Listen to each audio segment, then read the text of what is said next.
Are Jade Warrior Crossbows supreme in patch 8.0? Hey, we know that they're good. If it's whether they're good, this is a 10-second video. Let's go into just how good they can be made to be and what few shortcomings they have so you can work around them. For two-legged humans, these are the workhorses of Grand Cathay, the all-purpose ranged firepower that carries entire campaigns on their backs. But we're not satisfied with that. Let's get granular. Recruited for 600 gold and 150 upkeep on Ultra Scale, this is a 90-entity missile unit in a 90-entity missile unit world. 6,210 health between them means 69 per, not the 54 of low-end spam. Armor begins at 70, which is robust without being broken. The default version has no shields. There is a shield version later. Leadership 54 is a good deal better than Peasants. Speed 30 and Charge Speed 38 are actually kind of decent considering the armor, but it is a missile unit. Note it likes to organize into a tidy set of ranks before firing. Melee attack begins at a mere 16, but we understand this is a missile unit. Attack interval 4.3 seconds is unremarkable and no splash damage.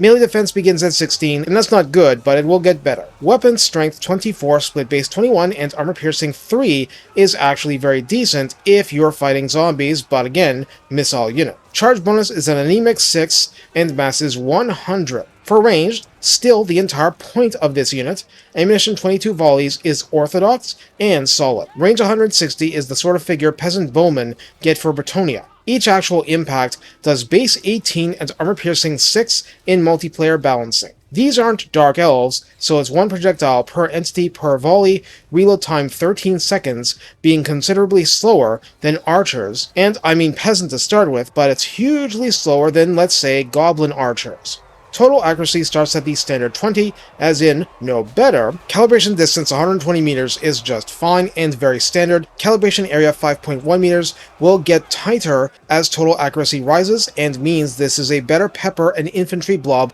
unit than an anti-hero one. There is no multi-entity penetration.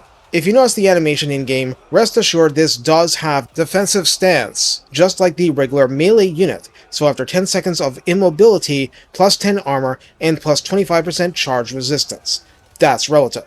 Gorby's chariots will still eat them for lunch. Battle Harmony Yin has its usual goodness, leadership plus 4, speed plus 4%, and reload skill plus 12 minimum, double that at the max level. The high default reload time means it is especially critical to use Harmony every chance you get. It makes a huge difference in the speed you burn through that ammo. The shielded version is recruited for 650 gold and 162 upkeep, as in, you'll notice if you're recruiting 10 units of one over the other.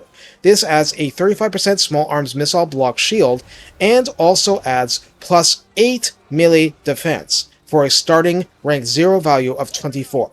That is a huge improvement in the staying power if being smacked around on the walls by marauders climbing up, so keep in mind this difference. In the redline skills, Sure Aim returns and at 3 pips provides range plus 10% and missile strength plus 9%.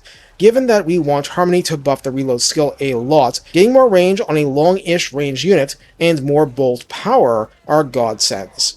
Fast Hands gives rank 7 and up crossbow troops missile strength plus 6%, meant to be doubled up upon, reload time reduction 10% full time, stacking with reload skill, and missile resistance 15% for resisting the enemy's darts and barbs. It's literally all good. In the tech tree, Moon Reflecting is a simple leadership plus 4 and missile strength plus 10%, instantly making it better at its one job. When we get to Fletching Mentors, ammunition plus 15% to have more ammo to burn through is substantial, but this is where they keep the plus 3 armor piercing missile damage for crossbow units. Therefore, what was 6 now becomes 9 prior to missile strength buffing, and a 50% higher number means it's easier to hit digit breakpoints. Against a Cathay destroyer, this is a huge boost to your guaranteed damage per impact, even with physical resistance, a thing. Yin Defense lavishes another plus 15% ammunition along with plus 10 armor and plus 6 leadership. Yin Hex improves upkeep, recruit rank, and gives plus 4 melee defense to hold the back lines until help arrives. Now, being a Jade Warrior unit, Jade stance from the Yang side of the ledger absolutely helps this unit too. That's armor plus 15 more, and melee defense plus 4 more. Being a yin unit and not yang, that's our big outlier, but it's very helpful. So how do we use Jade Warrior Crossbows? What we already have is a powerful baseline that only gets better with yin techs, that plus 3 AP damage to the input, not the output, for each bolt impacting the enemy is a huge buff to reliability. You don't even necessarily need a lot of these units, and I know that's heresy to some, but for certain things, peasant archers really are better. It's not just that their base damage is high and low armor targets will get peppered and hurt badly, it's that they have 33% more entities unit for unit. But that's more of an argument for a couple of peasant archer units in thin lines ahead of the crossbows than to say don't bring crossbows. No, they're really good and you really want them. You just need to understand they need time to cook. The way to win with crossbows is to stretch the field, bog the enemy down, and let them drown the enemy in an ocean of projectiles. It's the cost efficiency and the consistency that are winning for you, not the burst damage. Properly protected and employed, enemies will simply melt under the pressure. That's what your marksmen are aiming for.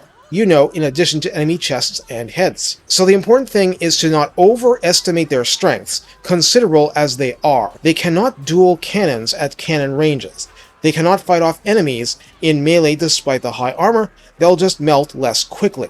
They aren't meant to win the battle literally by themselves. Fortunately, these latest patches have provided Gate Master buffs. We have the Alchemist who can deliver instant magical attack and some kind of damage boost, or a poison debuff they'd never get normally, new lures of magic through the Claw Speaker, and Satang. Okay, Satang will turn these units into killers on an unheard of scale, but you're also looking at extra base damage along the way. Keep that in mind for how to arrange your alchemists. Base damage is nothing to sneer at either. If you're putting out enough projectiles, and the enemy is only so-so armored or less, like Source Warriors on down, this is still an onslaught at range. If you need more, we'll cover those units in other videos. For now, rest assured that Jade Warrior Crossbows are great, at a price point that's predictable, and consistently bring victory to the dragons. Take care, and have fun making extra good use out of city walls and obstacles to funnel and focus fire. The fact it's still an arcing fire unit gives you a lot of flexibility, so make the most out of it.